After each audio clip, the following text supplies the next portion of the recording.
시청자 여러분 안녕하십니까? 안녕하십니까? 임흥수 변호사님의 정상회담 코너입니다. 네. 2부에서는 뭐 영화나 소설, 역사적 사실에 대해서 이야기를 나누는 시간인데요.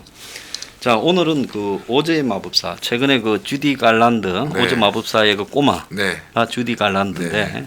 이후에 이제 이 배우로 네. 또 가수로 네. 또 역할을 했는데 좀 인생이 좀 여러 어려움이 많았죠. 네, 끔찍한 인생을 살았어요. 예, 그 사람의 이제 인생을 다룬 영화 예. 이 주디가 뭐 전번에 그 아카데미상에서 네, 네. 여우 주연상을 받았죠. 네, 네. 예, 그런데 이제 그 다시 이제 화제가 되고 있는데요.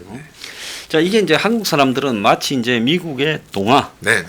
그 동화를 이렇게 영화화했다, 뮤지컬 영화화했다 이렇게 생각하죠. 네, 네. 뭐 오브 더 레인보우라는 해가지고, 그 네. 주제곡부터 비롯해서요. 아주 낭만적인 예. 그런 영화로. 근데 이게 이제 그것보다도 더한 우화적 내용을 네, 그 내부에 담고 있다. 네, 네. 그러니까 일종의 그 미국의 시대 상황을 네. 풍자한 부분이 있다. 네. 뭐 우리가 흔히 이제 백설공주와 난장이 부분도 네, 네. 알고 보면 끔찍한 네, 네. 어떤 공포 네, 동화다라고 네, 하는 네. 것처럼. 네. 그런데 그 이야기를 좀 해보도록 하겠습니다. 네, 예. 네, 선생님 말씀하신 것처럼 이제 주디 갈란드라는 여배우가 예. 주연한 이제 1939년작 뮤지컬 영화로 아마 뭐 시청자분들 회원으로 잘 알고 계실 거고요. 네, 원작은 이제 프랭크 바움이라는 사람이 이제 1900년대부터 쓴 연작 그 아동 동화가 원작이긴 합니다. 그래서 뭐 다 아시겠지만 주로 간략히 말씀드리면 이제 캔사스에 살고 있는 도로시가 토네이도에 휩쓸려서 이제 이상한 곳 오즈에 이제 도착하게 되는데 예.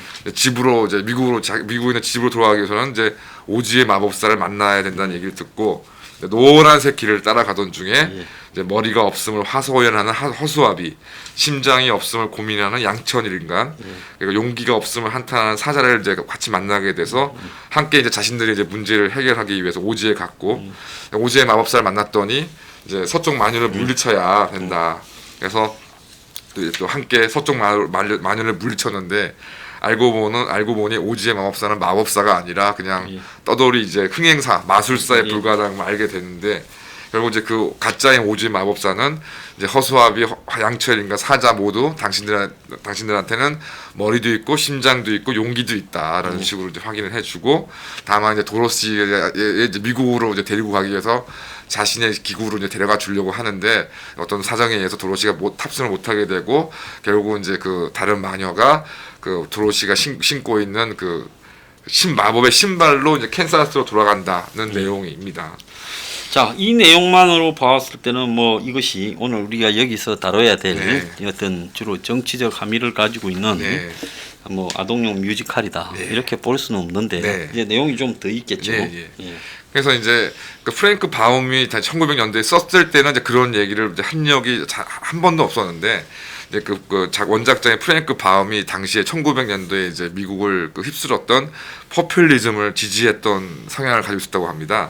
그래서 이후에 1960년대에 이제 한 교사가 이제 이 작품 오즈의 마법사의 정치 경제적인 알레고리, 그러니까 상징 같은 것이 있다는 이제 분석이 제기돼 있는데 중요한 쟁점은 이제 아마 조금 생소하실 수가 있겠지만 지금과 같은 이제 이런 그 화폐 시스템 이전에는 근본이제가 있고 은본이제, 그러니까 금을 화폐의 척도로 보느냐, 은을 화폐의 척도로 보느냐도 굉장한 큰 대립이 있었고 이제 근본이제 이제 이를 지지하는 이제 금융 자본 세력과 이를 반대하는 나머지 이제 뭐 농민, 뭐 노동자, 뭐 자영업자, 미국인의 대립이 극심했었습니다.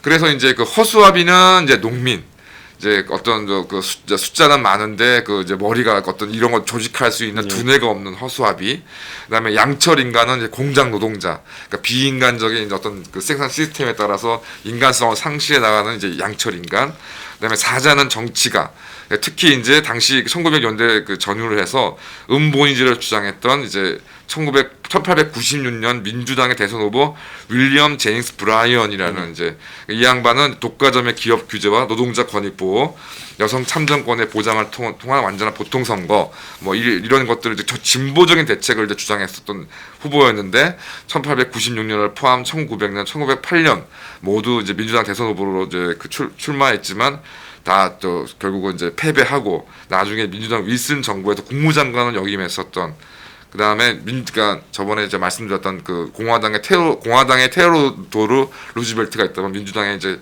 아주 굉장히 진보적인 성향을 이제 띄었던 이제 정치인인데 이를 이제 사자는 상징한다 이런 얘기를 하면서 결국 이제 그 도로시가 오즈를 따라가게 될 길은 노란색 길이라는 것이 이제 근본이제를 의미하고 그 이제 근본이제를 따라서 쭉 갔더니 결국은 이제 그 오즈라는 어떤 마법사는 진짜 마법사가 아니라 그냥 쇼나 하는 그런 흥행사 마술사에 불과했다. 오히려 이제 결국은 원저 영화에서는 이제 그 빨간색 루비색 구두로 나오는데 원작에서는 이제 그 도로시가 신고 있던 이제 그 구두가 그러니까 은색 신발로 이제 집을 돌아간다. 결국 본이제를 해야만 이제 결국은 미국 사람들이 모두 잘 살 수 있는 그런 그 길로 갈 수 있다는 것을 이제 풍자한 것이다. 우화적으로. 그러니까 이 소설이 나오는 1900년대 초반 직전에 미국의 정치 상황이 그 포퓰리스트 파티 그러니까 이제 이 인민당이라는 정당이 이 미국에서 있었죠. 실존했죠. 네, 그렇습니다. 그래서 이 인민당을 지지한 것이 다 이 농민들.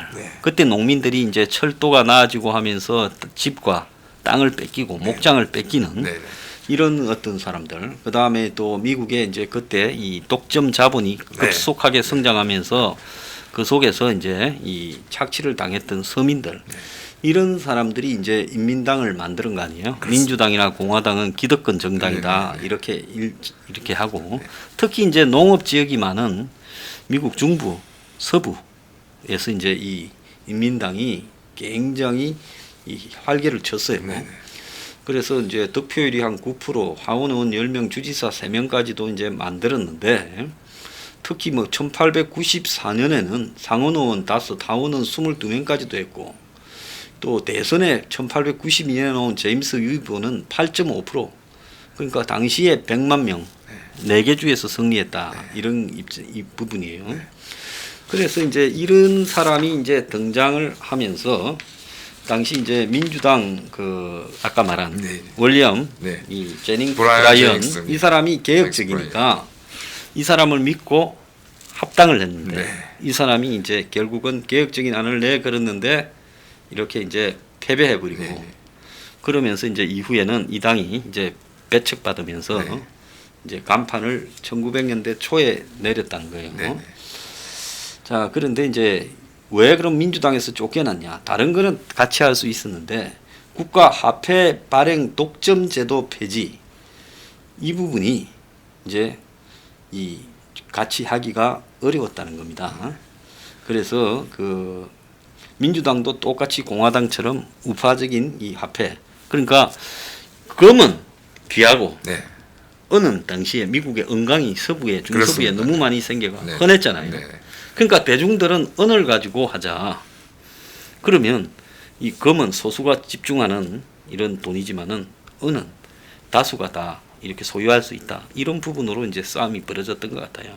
그러니까 이제 뭐 역사 뭐 좀 관심이 있으면 아시겠지만은 우리나라에서도 이제 그 조선 이제 이제 중기에서 후기로 넘어가던 뭐 숙종이라던가 영종조 이렇게 이럴 때 이제 전황이라 그래서 이제 그 돈이 많은 사람들이 이제 돈을 다 집에다 쌓아놓고 돈이란 화폐라는 것이 이제 유통이 되어야 이제 경제가 활성화되는 것인데 돈을 이제 그 화폐를 집에만 쌓아놓고 해서 전환이라는 이제 그런 일이 있어서 화폐 가치가 급등하는 현상이 있었는데 이제 결국 미국이나 서유럽 그러니까 특히 서유럽에서도 이제 그 화폐를 많이 가지고 있는 그거를 저장과 보관하는 수단이 있는 이제 그 기득권 이제 그 상류층이라던가 이제 금융가들은 그 화폐의 가치를 보호하기 위해서 이제 근본이제 흔하지 않은 이제 금을 이제 화폐 기준 삼자고 주장했던 것이고 이제 뭐 그 이제 그렇지 않은 서민층에서는 이제 그렇게 되면 화폐 유통이 이제 어려움이 있으니 이제 화폐 가치를 좀 떨어뜨릴 수 있는 음본이제라는 것을 통해서 이제 격렬하게 대입을 했었던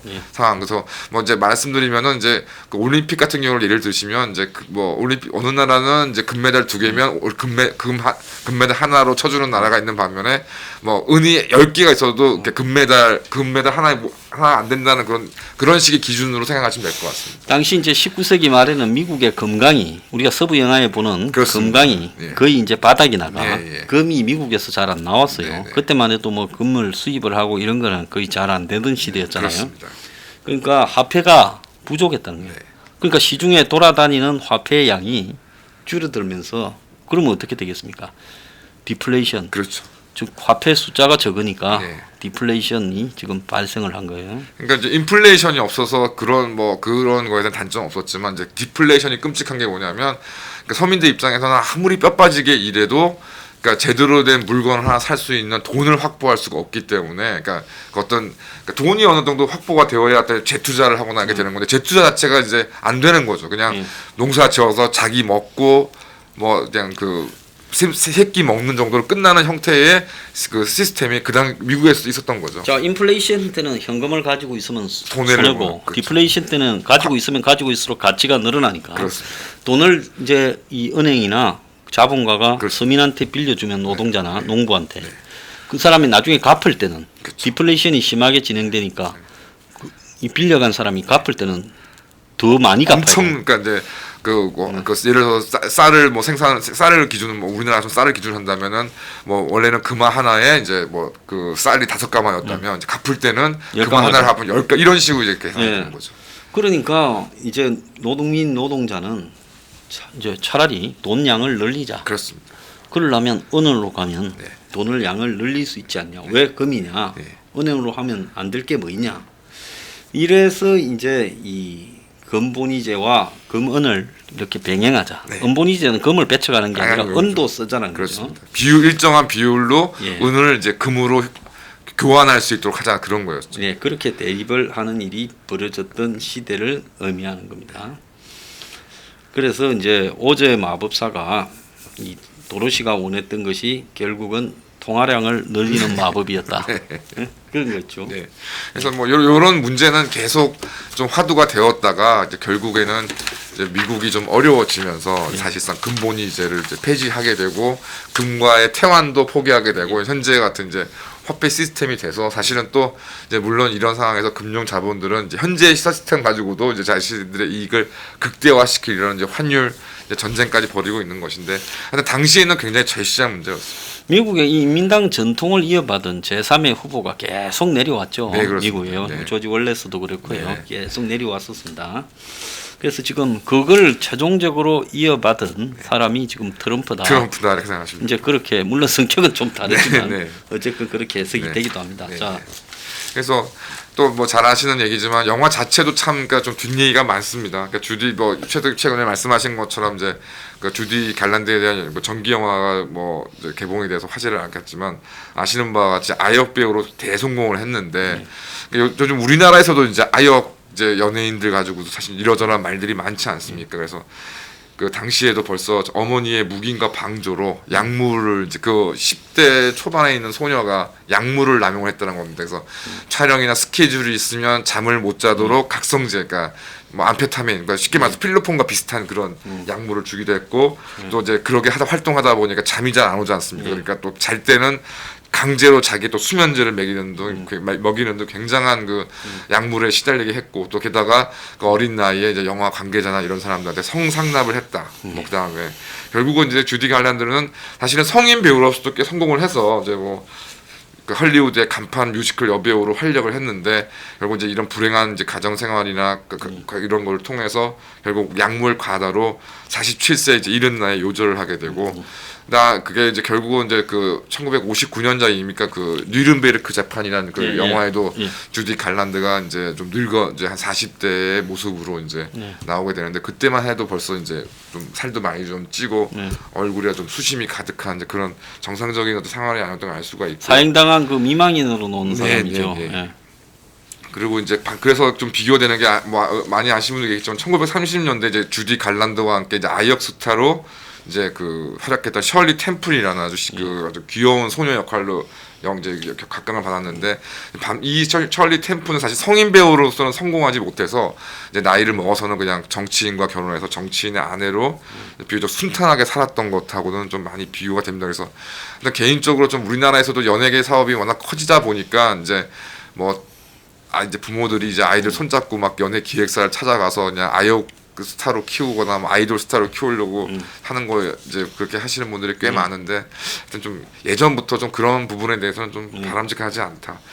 그런 생각이 좀 많이 듭니다. 그 다음에 이제 여기서 나온 양철인가 이제 팀맨으로는 이제 아마 검색해 보시면 꽤 알려진 버디 앱슨이라는 배우가 이제 출연하게 돼 있었는데 이제 분장으로 사용된 알루미늄 가루가 알러지가 있어가지고 결국은 이제 하차하게 되고 제 칼리로 대체해서 뭐 의학적으로도 좀 하여튼 그 당시에 그 알레르기나 이런 것들에 대해서 좀 일깨워주게 됐고 기타 좀 안전 사고가 좀 꽤 많이 있었던 작품으로 좀 알려져 있다고 합니다. 그다음에 좀 특이한 게 이제 아마 영화를 보시면 아시겠지만 캔사스에서 이제 그 지내면서 대화를 나누는 장면은 흑백이고 이제 오지에서 이제 그 벌어지는 일들은 칼라 장면으로 촬영이 됐는데 당시에는 워낙 이제 흑백 영화가 사람들이 익숙해져서 그러니까 현실 장면은 흑백으로 환상적이거나 사실이 아닌 장면은 칼라로 이렇게 보였다는 뭐 그런. 이걸로 보면 같은 해에 만들어진 영화가 바람과 함께 사라지거든요. 1939년이요. 그렇습니다, 맞습니다. 근데 그 바람과 함께 사라지다는 전부 칼라로 만들었다라는 부분이 그게 대단한 거죠. 특이합니다. 그래서 이제 최근에 이제 뭐 이렇게 이 영화를 굳이 말씀드리는 게 하나가 결국은 이제 여기서 뭐 저희 입장에서는 이제 뭐 물론 두뇌가 없음을 한탄하는 허수아비 뭐 이런 것들을 이제 뭐 저희가 생각해 볼 수 있지만.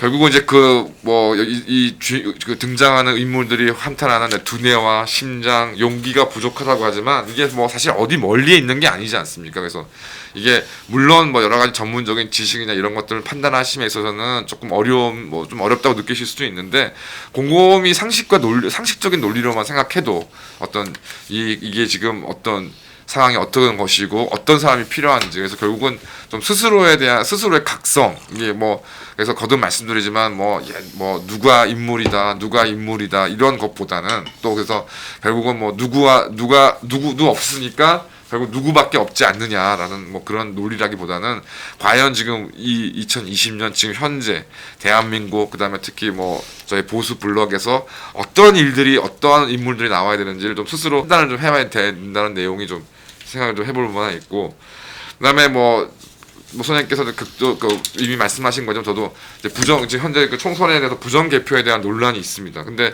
결국 이제 이 문제는 미래통합당 내지는 선거에 출마했던 후보들이 이제 어떤 내용들을 지금 정확하게 좀 앞장서 말씀해야 되는 건데 지금 현재 미적미적 거리고 있는 상황입니다. 그래서 자신이 그 당락을 결정하는 개표에 관한 논란, 뭐 개표에 문제가 없다는 입장을 명확히 하든지, 아니면 개표에 문제가 있다고 생각이 들면은 그 증거 보전 신청부터 해서 법적으로 잘 따져보든지 해야 되는 것인데 유튜브 누가 얘기하면 또 그냥 솔깃탈깃하고 또 뭐 지금 현재 최고위원 사퇴했는지 모르겠지만 뭐 젊은 최고위원 한 사람이 또 난리를 치면 또 수그러들고 그러니까 본인의 그 당선에 관한 문제도 스스로 판단하지 못하는 정치인한테 뭘 기대할 게 있겠느냐. 그래서 이 입장에 대해서 좀 서로 분명히 좀 빨리빨리 정리하는 게 좋겠다고 하고요. 결국은 또 비록 대통령이 되지 못했지만 앞서 말씀드린 그 제닝스 그 당시 민주당 후보의 정책은 그가 제한적으로는 테오도르 루즈벨트와 윌슨 그리고 프랭클린 루즈벨트 등으로 이어지긴 하고 결국 이런 것들을 생각해 봤을 때 뭐 물론 정치가로서 무슨 대통령이 당선이 되고 뭘 하는 것도 물론 그게 제일 중요하겠지만 결국은 뭐 비록 대선에는 실패한 좀 쓰라린 그런 것도 슬프죠. 상처가 있었긴 하지만 결국에는 자신이 추구하는 정책이 결국 이제 국가나 정책을 바꾸고 변화하는데 기여하는 것 이게 결국 사실은 원래 정치가 원래 추구해야 될 목표가 아니냐 생각합니다. 미국의 이 시대에 그 도금 시대라고 부르던 그야말로 날강도 귀족의 시대다. 그래서 미국의 독점 재벌들을 그렇게 불렀죠. 그런 시대에서 지금 이런 그 인민당의 전통이나 그리고 서민이나 농민들을 생각하는 전통들이 어떻게 보면 오늘날 미국 사회를 그래도 좀 유지시켜 온 하나의 그 중대한 흐름이 되었다. 저는 그렇게 봅니다. 만약에 그러지가 않고 전부 기득권만 편을 그렇습니까? 들었다면 미국이 1900년대 초에 이 당시 소련에서 혁명이 일어날 때 미국도 무사했겠습니까? 그렇습니다. 네. 그래서 좀 미국 같은 경우가 지금 참 글쎄 뭐 개인적으로는 뭐 저도 투자니까 함께 방송이나 대화를 하면서 이제 트럼프에 대한 이제 좀 날선 비판도 이제 서슴지 않고 그랬었는데 결국은 이제 미국 민주당이 결국 이제 조 바이든을 이제 후보로 사실상 이제 선택을 하긴 했는데 이게 문제는 본인이 이제 그 뭐 다른 건 다 뭐 집어치우고 뭐 정책적인 어떤 그런 것들이야 뭐 그렇다 치더라도 지금 뭐 조 바이든이 거의 조국이랑 형제 아니냐. 그래서 뭐 그놈의 아들놈이 여기저기 빨대를 꽂고 무슨 상업 펀드를 만들어 가지고 뭐 이러고 저러고 다니고 무슨 우크라이나에 네, 우크라이나 무슨 러시아 중국 관련해서 지금 계속 이제 의혹이 터져 나오고 있는 상황인 건데 그래서 뭐 모르겠습니다. 결국 뭐 미국 국민들께서 뭐 판단하시고 결정하실 일이겠지만 저도 이제 결국은 이렇게 돌이켜 보면은 그러니까 결국 이제 또 이렇게 보니까 결국은 그래도 조 바이든보다는 트럼프가 낫겠다라는 생각을 할 수밖에 없겠다. 뭐 저쪽에 그 조 바이든은 뭐 이거는 이쪽 놈이야. 뭐 물론 까보면 트럼프가 더 했을런지 모르지만 저 조 바이든이라는 사람도 그냥 무슨 딴 사람도 아니고 아들이 그냥 설치고 다니면서 그냥 온갖 돈이나 받아먹고 거기에 또 조 바이든이 뭐 관여가 안 됐다고 보기도 어렵고 뭐 이런 부분을 봤을 때 뭐 이번 선거도 뭐 결국은 뭐 해보나 마나가 아닌가 생각이 좀 많이 드는 것 같아요. 경제가 급격하게 나빠지지만 않으면 예. 트럼프가 되는데 근데 경제가 나빠지면 예. 그것도 트럼프가 안 될 수도 있어. 이제 미국도 지금 국민들이 제정신이 아닌 그렇긴 그런 합니다. 나라가 돼버렸어요. 그다음에 이제 경제 문제라는 것도 그렇습니다. 그래서 뭐 제가 볼 때 뭐 제가 뭐 우리나라 같은 경우만 해도 예를 들어서 뭐 박정희 대통령이 무슨 경제학 학사학위가 있었습니까? 전두환 전 대통령이 무슨 경제학 학사학위가 있었습니까? 결국 경제라는 것은 그러니까 경제뿐만 아니라 모든 일들이 그렇지 않습니까? 현상을 현상대로 인식을 하고 이제 냉철하게 어떤 그 대책을 어떻게 세우고 국가가 어디까지 해야 될 것이며 이런 이제 큰 방향을 잡는 것이 중요한 것이지 뭐 경제학 무슨 어떤 책을 읽고 뭐 어떤 경제 이론을 알고 뭐 이런 것 자체는 저는 크게 중요하지 않다고 생각하거든요. 뭐 미국 같은 경우에도 뭐 테오도르 루즈벨트나 프랭클린 루즈벨트가 뭐 경제 전문가라고 볼 수는 없는 사람들인데 그럼 그렇다면은 결국은 이제 특히 이제 어떤 한 나라의 최고 지도자인 대통령이나 이런 사람들이 경제에 대해서 어떤 생각을 가지고 접근할 것이냐 그게 어떤 그 기본적인 마인드 그다음에 실천하는 조직력이 이제 중요한 것인데 뭐 최근 뭐 미통당 비대위원장이 되는지 안 되는지 잘 모르겠지만 김종인 그 뭐 위원장이 무슨 70년대생의 경제 대통령을 지금 뭐 만들겠다고 그러는데 그 경제 대통령이 어떤 사람을 얘기하는 건 참 저는 의문스럽습니다. 김세연이 이야기하는 바요. 70년대생에다가 집에 돈 많고 경제. 근데 저는 다놓고 말씀드리는데 그러니까 물론 김세연 그 전 의원이 지금이라도 그러니까 현 의원 아직은. 지금 그렇네요. 현 의원이 김세영 의원이 그러니까 뉴딜과 정말 그 버금가는 그러니까 현재 그 새로운 어떤 형태의 뉴딜 같은 어떤 뭐 그런 정책을 이제 입안하고 실행할 수 있는 그런 힘을 보여준다 그러면 그게 맞겠지만 그냥 지금처럼 뭐 경제 좀 안다 내가 경제를 전공했다 이런 정도를 가지고서 어떤 다음 선거나 이런 국민들 지지를 받기는 어렵지 않을까 생각합니다. 미통당의 오렌지들 머릿속에 그런 것들이 나올 수가 없다 저는 그렇게 봅니다. 자 오늘 출연해 주셔서 감사합니다. 마치겠습니다. 감사합니다. 네. 수고하셨습니다.